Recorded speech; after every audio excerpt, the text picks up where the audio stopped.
Assalamualaikum warahmatullahi wabarakatuh. Saya Muhammad Raska Fauzan, kelas 10-7, absen 20, ingin mempresentasikan tugas PKN dari bab 1 hingga bab 2. Kita mulai dari bab 1 yaitu Pancasila. Unit 1 yaitu menggali ide pendiri bangsa tentang dasar negara, yang berjudul Ide-ide pendiri bangsa tentang negara merdeka. Perjuangan bangsa Indonesia untuk keluar dari penjajahan melewati fase panjang. Dalam catatan sejarah disebutkan bahwa kekalahan Belanda atas Jepang dalam Perang Asia Timur Raya menyebabkan bangsa Indonesia terlepas dari penjajahan Belanda menuju ke penjajahan Jepang. Jepang dapat menguasai wilayah Indonesia setelah Belanda menyerang di Kalijati, Subang, Jawa Barat pada 8 Maret 1942. Jepang menggunakan sejumlah semboyan seperti Jepang Pelindung Asia, Jepang Cahaya Asia, Jepang Saudara Tua untuk menarik simpati bangsa Indonesia.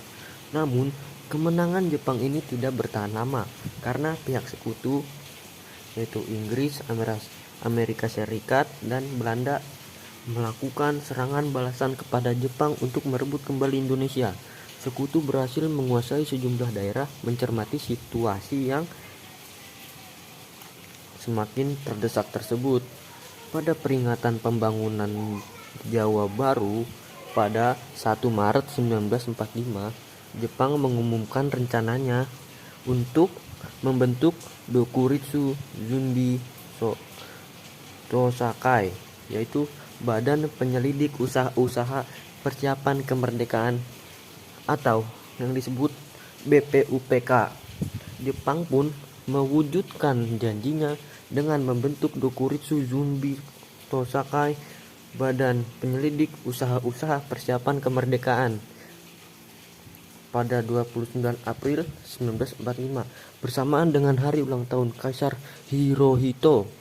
Atas izin Panglima Letnan Jenderal Kumakichi Harada, BPUPK sendiri diketuai oleh KRT Rajiman Widyodiningrat dengan Wakil Ketua Ichibangese Yoshio dan Raden Panji Suroso. BPUPK ini melaksanakan 2 kali sidang. 1. 29 Mei hingga 1 Juni 1945. Membahas tentang dasar negara, yaitu 10 sampai 16 Juli 1945. Membahas tentang rancangan undang-undang dasar berikut: nama penjerumus pembuatan Pancasila, yaitu 1.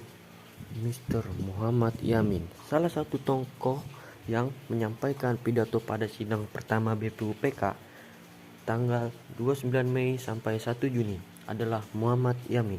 Ia menyampaikan pidato pada 29 Mei sekitar 20 menit. Dalam naskah persiapan disebutkan bahwa Yamin menyampaikan pidato tentang 5 poin yang menjadi dasar pembentukan negara merdeka, yaitu 1. Peri kebangsaan, 2. Peri kemanusiaan, 3. Peri ketuhanan, dan 4. Peri kerakyatan, 5. Kesejahteraan rakyat. Selain itu, Muhammad Yamin disebut membuat konsep tertulis tentang Indonesia merdeka yang isinya berbeda dengan isi pidatonya. Dalam konsep tertulisnya, Muhammad Yamin menuliskan 5 poin bagi Indonesia merdeka, yaitu A. Ketuhanan yang Maha Esa, B. Kebangsaan Persatuan Indonesia, C. Rasa kemanusiaan yang adil dan beradab, D. Kerakyatan yang dipimpin oleh hikmat kebijaksanaan dalam permusyawaratan perwakilan, E. Keadilan sosial bagi seluruh rakyat Indonesia. Yang kedua, Mr. Supomo. Pada 31 Mei 1945, Supomo juga menyampaikan pidato di BPUPK. Supomo berbicara mengenai struktur sosial bangsa Indonesia yang ditopang oleh semangat persatuan hidup, semangat kekeluargaan, keseimbangan lahir batin masyarakat yang senantiasa bermusyawarah dengan rakyat demi menyelenggarakan keinsafan keadilan rakyat. Nugroho Noto Sutanto menafsirkan bahwa Supomo menyampaikan 5 dasar sebagai negara merdeka, yaitu 1. Persatuan, 2. Kekeluargaan, 3. Keseimbangan lahir dan batin, 4. Musyawarah, 5. Keadilan. Dalam pidato ini Supomo juga menyebutkan mengenai aliran pikiran, yaitu statiside Indonesia nantinya, yaitu negara integralistik. Dalam konteks hubungan agama dan negara, Supomo memiliki pandangan yang sama dengan pidato pemikiran Muhammad Hatta pada 30 Mei 1945, yaitu pemisahan agama dan negara. Urusan keagamaan harus dipisahkan dengan urusan kenegaraan. Yang ketiga, Insinyur Soekarno. Soekarno mengawali pidatonya tanpa teks pada 1 Juni 1945. Dalam pidatonya, ia memberikan catatan kritis terhadap para anggota BPUPK yang telah menyampaikan pidato di forum itu. Soekarno menilai bahwa isi pidato mereka tidak menjawab pertanyaan pokok yang diajukan oleh Rajiman Widyo Diningrat selaku ketua BPUPK. Kemudian, Soekarno memaparkan betapa pentingnya filosofi Groenland atau Weltanschauung bagi berdirinya sebuah negara. Istilah Pancasila filosofi Groenland berasal dari bahasa Belanda, sebuah terminologi yang sudah dipahami oleh anggota BPUPK. Kata filosofis bermakna filsafat, sementara Groenland berarti norma. A. Kebangsaan Indonesia. B. Kekeluargaan bangsa. C. Mufakat, dasar perwakilan, dasar permusyawaratan. D. Prinsip kesejahteraan. E. Prinsip ketuhanan. Dan dasar-dasar negara menurut Soekarno. Selanjutnya, Panitia 9 dan Mukadimah Dasar Negara. Sesuai sidang pertama BPUPK, sejumlah anggota BPUPK mengadakan pertemuan membicarakan langkah berikutnya, yang kemudian terbentuk 2 panitia kecil. Panitia ke-1 beranggotakan 8 orang, bertugas untuk mengumpulkan berbagai usulan para anggota untuk kemudian dibahas pada sidang berikutnya. Sementara panitia kedua beranggotakan 9 orang, bertugas menyusun pembukaan hukum dasar. Panitia 8 terdiri atas Soekarno, Ki Bagus Hadikusumo, Kiai Haji Wajid Hasyim, Muhammad Yamin, Sutarjo, Maramis, Otto Iskandar Dinata, dan Muhammad Hatta. Dan panitia 9 terdiri atas Soekarno, Muhammad Hatta, Muhammad Yamin, Ahmad Subarjo, Marimis, Kiai Haji Wajid Hasyim, Kiai Haji Abdul Qahar Muzakir, Abi Kusno, Tujokro Sujoso, dan Haji Agus Salim. Piagam Jakarta dan upaya kompromi. Pokok-pokok pikiran yang muncul dalam sidang BPUPK itu kemudian dikaji secara mendalam oleh Panitia 9. Salah satu topik dari 9 pokok bahasan yang sangat alot pembahasannya adalah soal hubungan agama dan negara. Lobi-lobi di antara anggota Panitia 9 dilakukan. Usulan sejumlah anggota untuk menjadikan Islam sebagai dasar negara mendapat sanggahan dari anggota lain. Dengan mengacu kepada seluruh masukan para anggota BPUPK, terutama pidato Soekarno yang secara gamblang menjelaskan dasar negara, akhirnya disepakati rancangan asas atau dasar Indonesia Merdeka yang diberi nama oleh Soekarno sebagai Mukadimah. Muhammad Yamin menyebutnya sebagai Piagam Jakarta. Isinya sebagai berikut. 1. Ketuhanan dengan kewajiban menjalankan syariat Islam bagi pemeluk-pemeluknya. 2. Kemanusiaan yang adil dan beradab. 3. Persatuan Indonesia. 4. Kerakyatan yang dipimpin oleh hikmat kebijaksanaan dalam permusyawaratan perwakilan. 5. Keadilan sosial bagi seluruh rakyat Indonesia. Selanjutnya unit 2 yaitu penerapan Pancasila dalam konteks berbangsa. Pancasila bukan sesuatu yang asing bagi bangsa Indonesia. Sebaliknya, Pancasila digali dari nilai dan tradisi yang dimiliki oleh bangsa Indonesia.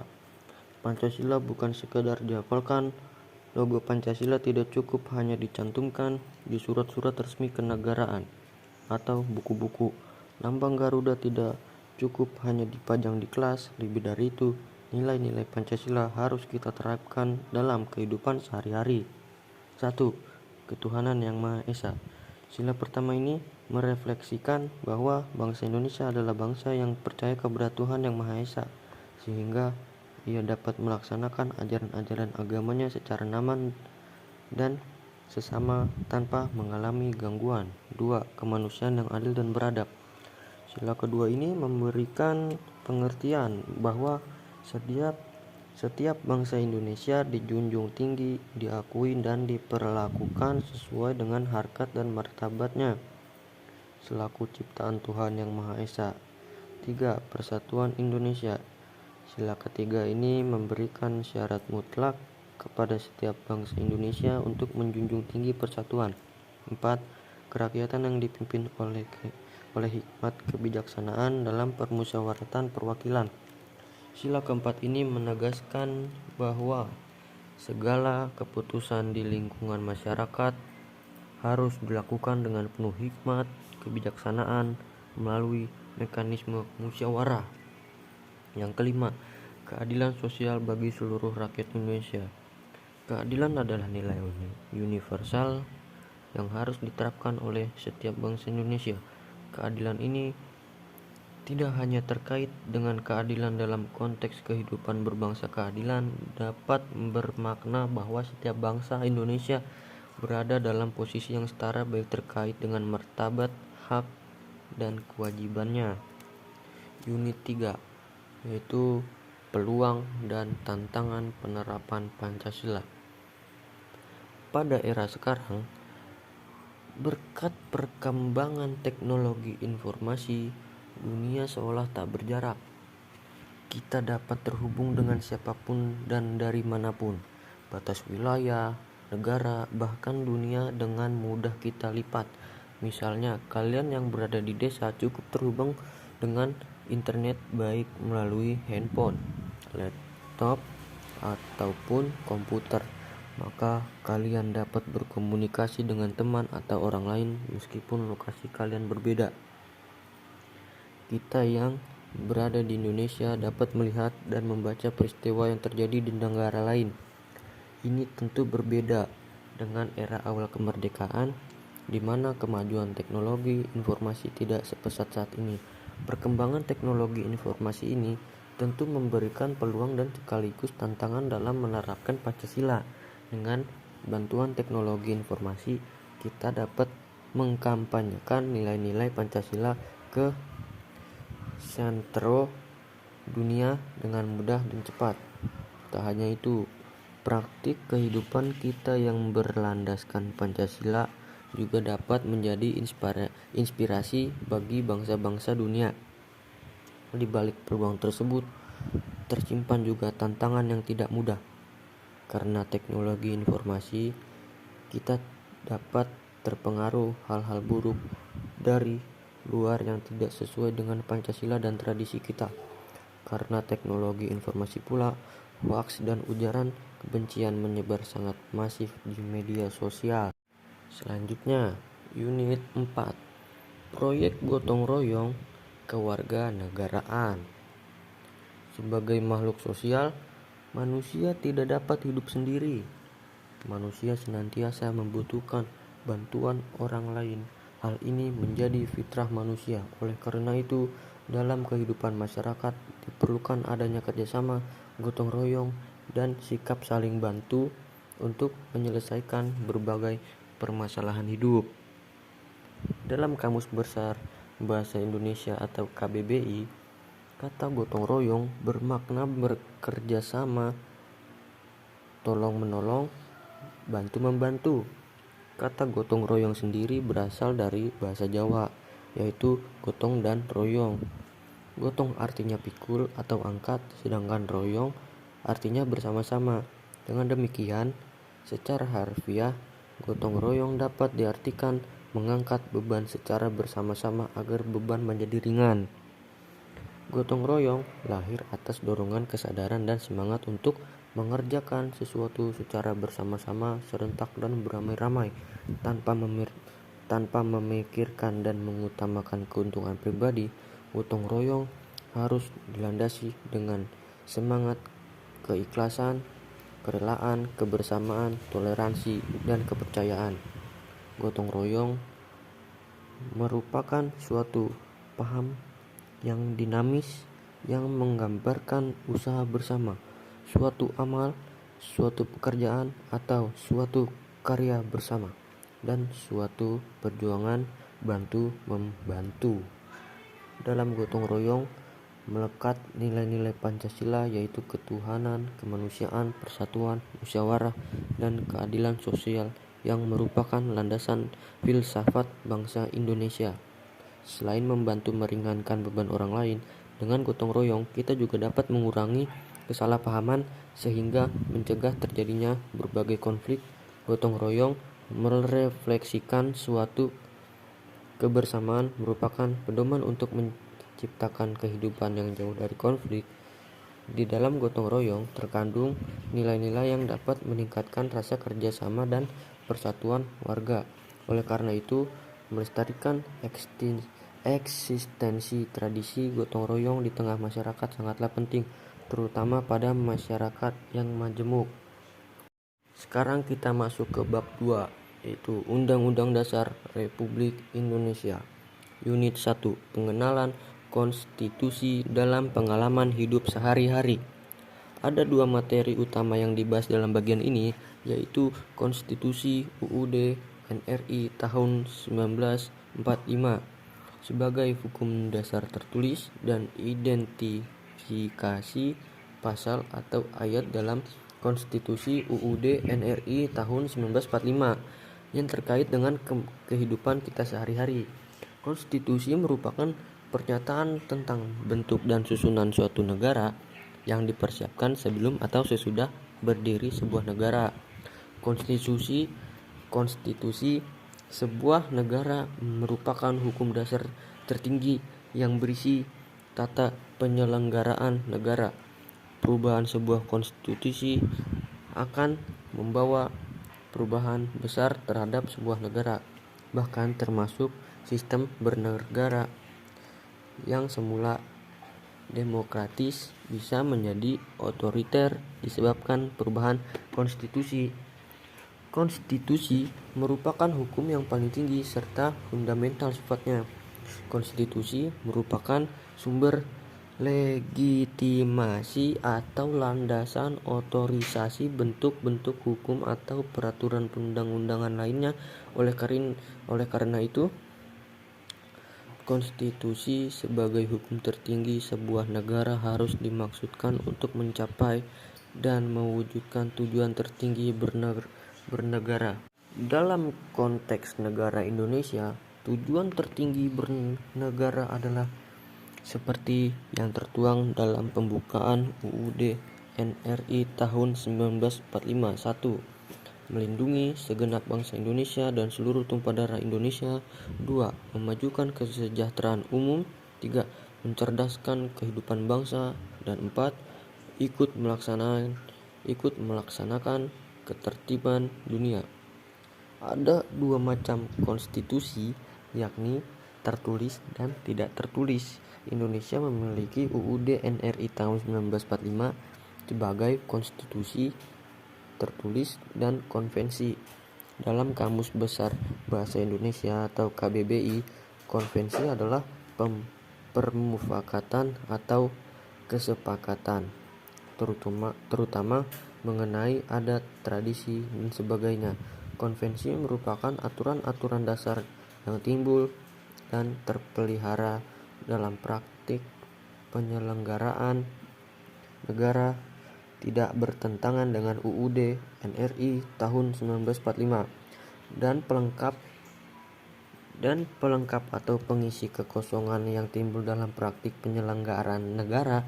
Contohnya adalah pidato presiden setiap tanggal 16 Agustus. Berdasarkan sejarahnya, UUD NRI tahun 1945 sejak disahkan oleh Panitia Persiapan Kemerdekaan Indonesia atau PPKI telah mengalami beberapa kali perubahan, bahkan pergantian. UUD NRI tahun 1945 untuk pertama kalinya digantikan oleh Konstitusi Republik Indonesia Serikat pada 27 Desember 1949.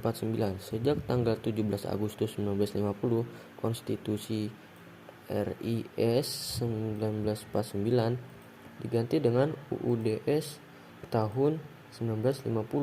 Pada 5 Juli 1959, Presiden mengeluarkan dekret yang menyatakan kembali UUD NRI tahun 1945. Pertama, hasil pengesahan dan penetapan PPKI, dan pada tahun 1999 sampai 2002, UUD NRI tahun 1945 mengalami perubahan sebanyak 4 kali. Kalau kita cermati, banyak pasal dan ayat dalam UUD NRI tahun 1945 yang bersentuhan langsung dengan kehidupan seluruh warga negara, seperti pasal 28A sampai 28J yang terkait dengan pemenuhan hak asasi manusia, pasal 29 tentang kebebasan dan perlindungan agama, pasal 31 dan 32 terkait dengan hak memperoleh pendidikan, serta pasal 33 dan 34 yang terkait dengan perekonomian nasional dan kesejahteraan sosial. Unit 2, yaitu pengenalan norma dalam kehidupan sehari-hari. Menurut Kamus Besar Bahasa Indonesia atau KBBI versi online, norma memiliki dua makna. Pertama, aturan atau ketentuan yang mengikat warga kelompok dalam masyarakat, dipakai sebagai panduan, tatanan, dan pengendali tingkah laku yang sesuai dan berterima. Dalam pengertian ini, maka norma adalah suatu yang berlaku dan setiap warga harus menaatinya. Kedua, aturan, ukuran, atau kaidah yang dipakai sebagai tolak ukur untuk menilai atau memperbandingkan sesuatu. Norma diperlukan agar interaksi antar manusia dapat berjalan dengan baik, saling menghormati, saling memberi, tolong-menolong dalam kebajikan, dan menyayangi. Norma merupakan kesepakatan sosial. Kisi-kisi kesepakatan dalam bersumber dari manapun, dari ajaran agama, hubungan sosial, aturan kesusilaan, maupun hukum formal. Aturan main dalam norma terkadang rigid atau kaku, tetapi terkadang sangat fleksibel. Dalam norma, yang melanggar akan mendapat hukuman dengan ketentuan yang telah disepakati anggota masyarakat, dan yang menunaikan norma dengan baik, maka seseorang akan mendapatkan ganjaran, setidaknya beberapa pujian, hadiah dan melaksanakan norma atau gunjingan bahkan dijauhi karena melanggar aturan yang telah disepakati dalam norma. Contoh norma dalam kehidupan sehari-hari adalah peraturan RT. Di dalamnya, misalnya tentang bagaimana cara untuk mengurus KTP atau mendapatkan pengantar surat bila ingin mengurus izin berusaha di tingkat desa sampai kabupaten atau kota, ada aturan yang lebih sederhana. Bagaimana agar semua warga tiap malam ikut ronda kampung untuk menjaga keamanan. Ada pula norma yang tidak ditulis. Sebagai antar negara harus saling membantu jika ada kesulitan. Antar negara tidak boleh melakukan aktivitas yang dapat mengganggu tetangga, seperti membunyikan musik keras-keras dan lain sebagainya. Unit 3, yaitu hubungan erat Pancasila dan UUD NRI 1945. Pancasila menjadi sumber segala sumber hukum negara. Penempatan Pancasila sebagai sumber dari segala sumber hukum negara sesuai dengan pembukaan Undang-Undang Dasar Negara Republik Indonesia tahun 1945 alinea keempat. Berarti setiap materi muatan peraturan perundang-undangan tidak boleh bertentangan dengan nilai-nilai yang terkandung dalam Pancasila. Pancasila adalah titik temu seluruh warga negara Indonesia. Ia menjadi titik temu yang dapat menyatukan keragaman bangsa Indonesia. Pancasila juga dapat menjadi asas tunggal dalam tatanan struktur dan kultur bangsa dan negara Indonesia. Oleh karena itu, persatuan Indonesia harus menghadirkan negara untuk melindungi segenap tumpah darah Indonesia. Negara harus hadir untuk mewujudkan keadilan sosial bagi seluruh rakyat Indonesia yang berdasarkan kepada kedaulatan rakyat dan permusyawaratan perwakilan. Di bawah ini, Pancasila adalah UUD NRI tahun 1945. Hubungan antara Pancasila dan UUD NRI tahun 1945 sangat erat. 5 sila Pancasila terpatri rapi dalam pembukaan UUD NRI tahun 1945. Oleh karena itu pula, pembukaan UUD NRI tahun 1945 tidak bisa diamandemen seperti batang tubuh dan penjelasan UUD NRI tahun 1945. Menurut Mahkamah Konstitusi yang tunduk pada ketentuan tentang perubahan Undang-Undang Dasar, hanya pasal-pasal UUD NRI tahun 1945 tidak termasuk pembukaan UUD NRI tahun 1945.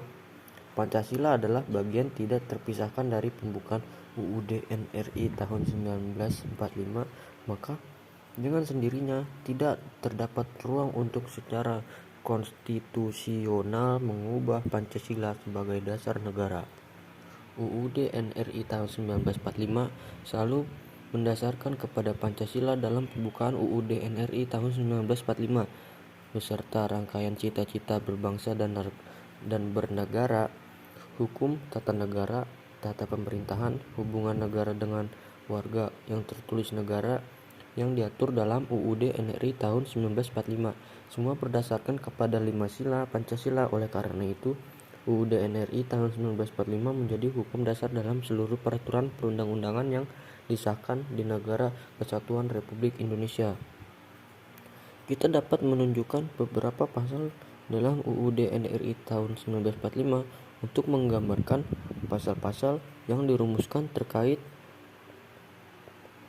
erat dengan 5 sila Pancasila yang terekam dalam pembukaan UUD NRI tahun 1945. Pasal 29 UUD NRI tahun 1945 merupakan salah satu terjemahan dan sekaligus upaya pelaksanaan sila pertama, yaitu ketuhanan yang Maha Esa. Pasal 34 UUD NRI tahun 1945 erat kaitannya dengan usaha pelaksanaan sila kemanusiaan yang adil dan beradab. Unit 4. Membuat kesepakatan bersama.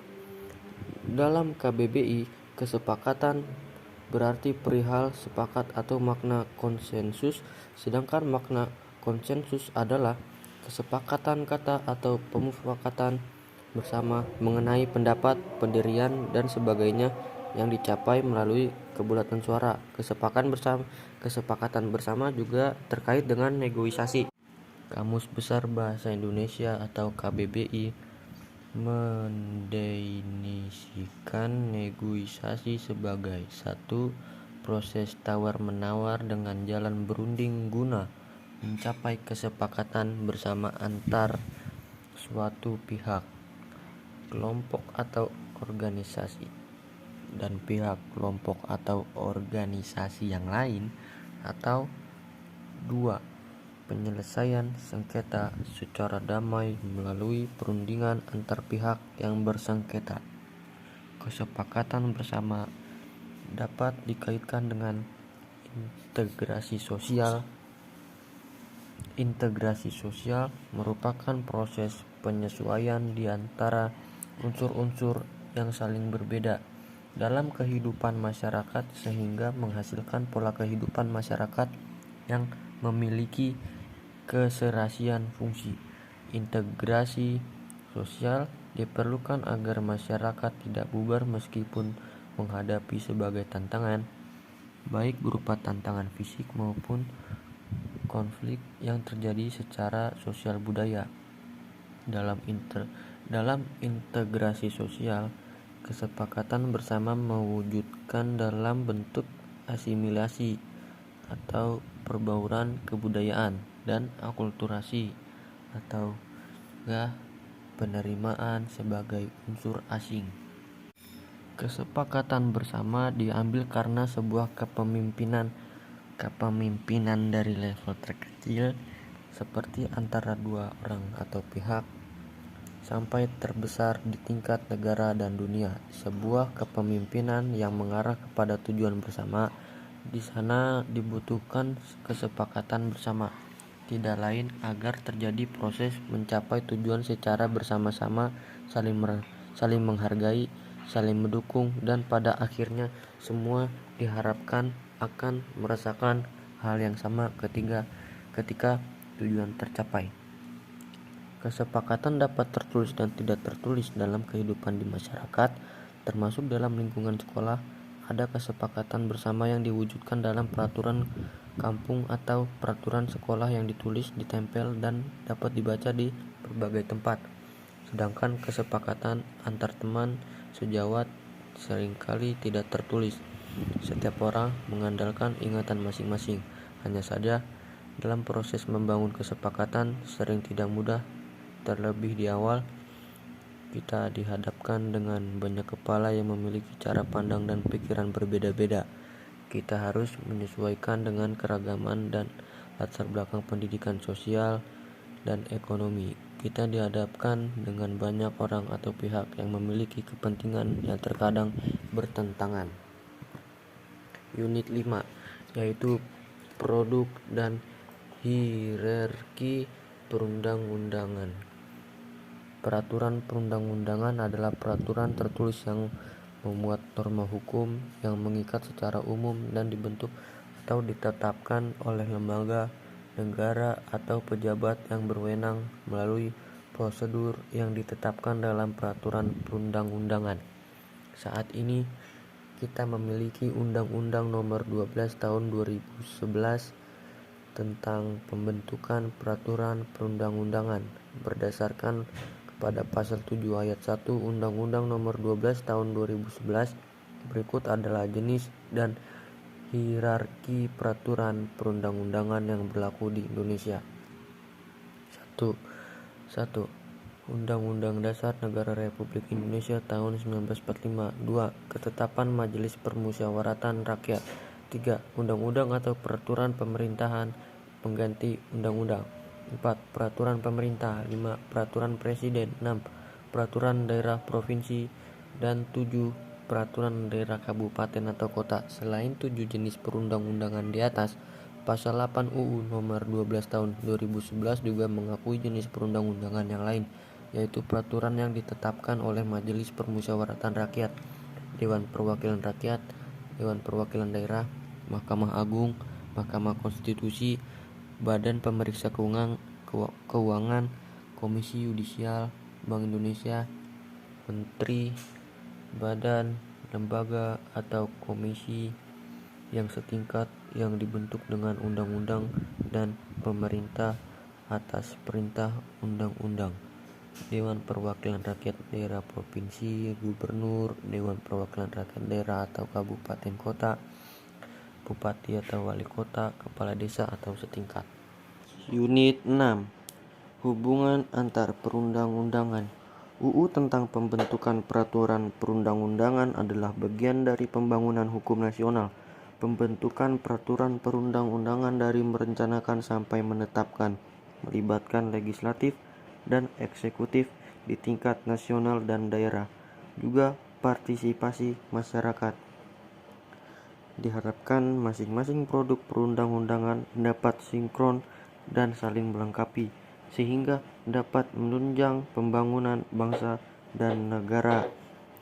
Seperti yang dicita-citakan dalam pembukaan UUD NRI tahun 1945, namun nyatanya ada sejumlah permasalahan mendasar dalam sistem peraturan perundang-undangan di Indonesia. Di antaranya tidak sinkron antar perencanaan peraturan perundang-undangan pusat dan daerah dengan perencanaan dan kebijakan pembangunan. Bahkan ada beberapa peraturan perundang-undangan yang menyimpang dari materi muatan yang seharusnya diatur. Tidak sinkron antara perencanaan dan pembangunan dan perencanaan legislasi dapat tergambar dalam dokumen perencanaan pembangunan dan dokumen perencanaan legislasi periode tahun 2015 sampai 2019. Dari 70 rancangan undang-undang dalam usulan RPJPN atau Rencana Pembangunan Jangka Panjang Nasional dan Prolegnas 2015 sampai 2019, hanya 3 RUU yang kemudian dapat disahkan. Di luar 70 RUU tersebut, masih ada 12 RUU yang diusulkan oleh pemerintah dalam Prolegnas yang berada di luar kerangka perencanaan pembangunan nasional, dan terdapat 14 RUU yang masuk dalam RPJMN tetapi tidak masuk ke dalam Prolegnas.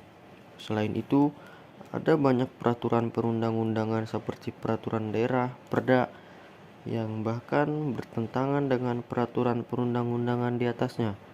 Sinkronisasi atau harmonisasi antar produk perundang-undangan nasional dan daerah diperlukan sebagai satu kesatuan hukum yang saling mendukung, menjadi legitimasi dan arah bagi pembangunan Indonesia. Pembenahan kualitas perundang-undangan regulasi juga diperlukan agar mendukung pencapaian prioritas pembangunan Indonesia. Unit 7. Menganalisis produk perundang-undangan. Seluruh peraturan perundang-undangan di Indonesia harus merujuk kepada Pancasila dan UUD NRI tahun 1945. Pertama, tidak boleh bertentangan dengan Pancasila dan UUD NRI tahun 1945. Seluruh peraturan perundang-undangan di Indonesia harus merujuk kepada Pancasila dan UUD NRI tahun 1945. Tidak boleh mengabaikan apalagi bertentangan. Produk perundang-undangan yang ada di bawahnya tidak boleh bertentangan terhadap keduanya. Jika sila pertama Pancasila menyebutkan ketuhanan yang Maha Esa dan pasal 29 ayat 1 dan 2 memberikan jaminan kebebasan beragama, maka undang-undang hingga peraturan daerah tidak boleh menuliskan norma hukum yang melarang kebebasan beragama. Kemudian, kedua, peraturan perundang-undangan yang ada di bawah UUD NRI tahun 1945 harus merujuk atau memiliki cantolan terhadap pasal dan ayat yang ada dalam UUD NRI tahun 1945. Hal demikian berlaku secara hierarki dalam urutan perundang-undangan, sehingga sebuah peraturan daerah misalnya bukan hanya harus pemerintah yang ada di atasnya yang sejalur perihal yang diatur. Ketiga, isinya harus searah dan mendukung terhadap peraturan perundang-undangan yang di atasnya. Norma hukum yang ada harus dapat dilaksanakan dan harus selaras dengan upaya mendorong pemerintahan yang melayani kepentingan rakyat, memperhatikan rasa keadilan masyarakat, dan tidak berpeluang digunakan untuk korupsi. Apabila ketiga hal di atas tidak terpenuhi, maka sebuah perundang-undangan dapat digugat. Apabila peraturan pembentuk undang-undang, maka dapat digugat judicial review ke Mahkamah Konstitusi, sedangkan selainnya dapat dilayangkan gugatan ke Mahkamah Agung. Ketiga hal di atas sekaligus merupakan alat sederhana untuk menganalisis sebuah produk perundang-undangan. Terima kasih. Wassalamualaikum warahmatullahi wabarakatuh.